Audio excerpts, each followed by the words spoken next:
Bonjour, bonjour, bonjour. Ou bonsoir, selon le lieu où vous m'écoutez en ce moment, ou lorsque la vidéo vous parviendra. Je suis Fabrice Toueli Biamou, vous le savez, vous êtes sur ma page, je suis député suppléant au Cameroun et j'appartiens au parti politique PCRN. Je fais cette précision pour assumer qui je suis et effectivement ce que je vais dire qui n'engage que ma personne et non pas l'appareil politique qui est le mien, auquel j'appartiens.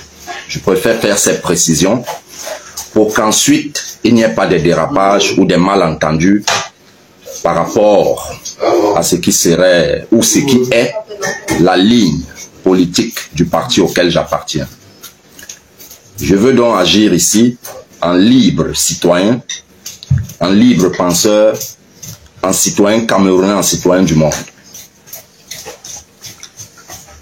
Nous le savons tous, nous sommes en 2025, une année qui est cruciale pour notre pays, une année qui doit annoncer un tournant décisif, soit pour s'enfoncer davantage, soit pour entrevoir une lueur d'espoir.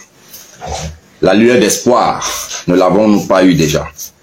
Nos parents nous le disent. Avec l'arrivée de M. Biya Paul au pouvoir, il y a eu beaucoup de liesse, il y a eu beaucoup d'espoir, mais très tôt, ou alors assez tard aujourd'hui, au grand regret de ceux qui sont nos grands-parents, nos parents, qui ont vécu cela en direct, parce que pour la plupart d'entre nous, nous étions soit, je parle de ceux de ma génération, soit trop petits, soit pas nés encore. Le Cameroun a donc déjà connu l'espoir, c'est vrai, mais un espoir qui s'est éteint. Il est donc question de ramener cet espoir, de faire renaître cet espoir en 2025, cette année qui est une chance, une année électoraliste, une année électorale, qui est une chance pour notre pays. J'ai envie de dire que l'espoir que nous allons faire naître ne s'éteindra plus jamais. Elle ne s'éteindra plus jamais. Du moins, pour ce qui me concerne en tant que jeune Camerounais, elle ne s'éteindra plus jamais, quel que soit le dirigeant que nous aurons. Maintenant, pour en venir au fait, la semaine dernière, je faisais une vidéo où je vous annonçais, où je partageais avec vous la réflexion qui est la mienne, qui d'ailleurs, au demeurant, est connue de tous les milieux sociaux que je fréquente, que ce soit politique ou civil. En réalité, je disais et je le dis, et je le maintiens encore, le départ de M. Biya du pouvoir ne se fera pas sans la force. Le départ de M. Biya au pouvoir, écoutez-moi très bien, chers compatriotes, chers Camerounais, chers jeunes surtout, parce que nos parents ont fait leur part. Aujourd'hui, c'est notre part. C'est à nous d'écrire notre histoire. M. Biya Paul ne partira pas du pouvoir sans la force. Et en réalité, son départ n'est pas une affaire de sa personne. Il faut qu'on se comprenne très bien. C'est la petite oligarchie qui est autour de lui, qui en réalité gangrène notre pays aujourd'hui. C'est cela qu'il faut faire partir par la force. Parce que M. Biya aujourd'hui n'est qu'un pamphlet, n'est que le buisson qui cache cette forêt-là, ou alors cette nébuleuse-là, qui gangrène notre pays, nous appauvrit, nous crée la tourmente, bref, le vocabulaire me manque. Mais vous aurez très bien compris la gêne qui est la mienne. Alors, parlant de force, chers compatriotes, j'ai lu certains d'entre vous sous mon post, sous ma vidéo de la semaine dernière, me demandant que cette force-là, à laquelle je fais allusion, non mais elle est simple. Monsieur Biya, depuis 43 ans, il s'est armé pour rester au pouvoir. Il faut être prêt à lui opposer les mêmes moyens. Il faut être prêt à lui opposer les mêmes moyens, c'est-à-dire à lui et à sa clique. Ça veut dire que ce que le leader, je ne vais pas prononcer son nom parce qu'il n'est plus de ce monde, perd son âme, dans les années 92, après avoir gagné les élections, a dit qu'il ne marcherait pas sur les cadavres des Camerounais pour entrer à Itoudi. Je suis désolé, quand on veut libérer son peuple, s'il faut casser les œufs pour faire des omelettes, on casse les œufs.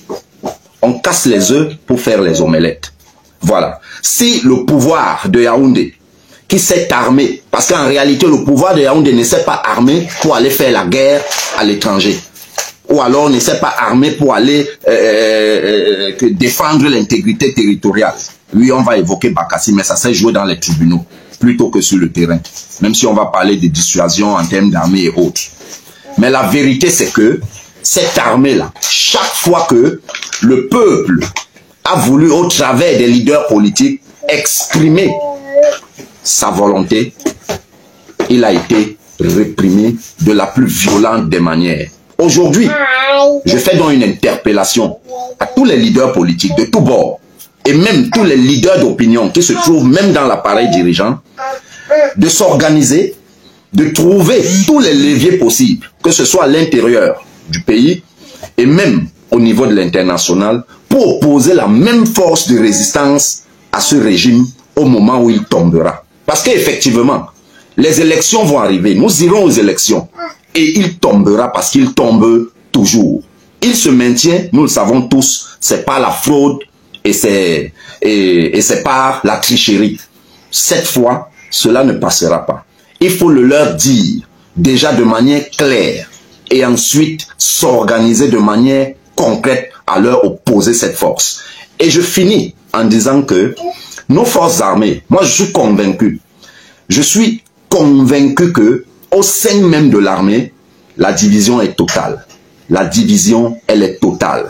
J'ai des éléments, je ne peux pas les dire ici pour le moment, mais certainement le moment viendra où il faudra développer tout ça à l'approche du jour J, à l'approche du verdict des urnes. Parce qu'en effet, chacun devra prendre ses responsabilités pour faire partie l'oligarchie autour de M. Biya. Pour faire partie M. Biya, nous allons utiliser la force.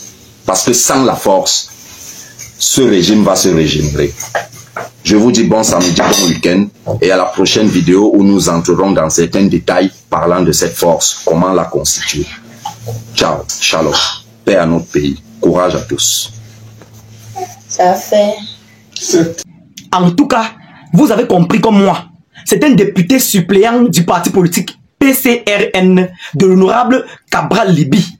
Si tu es amoureux du changement, comment tu peux passer sur ce genre de vidéos sans t'abonner? Hein?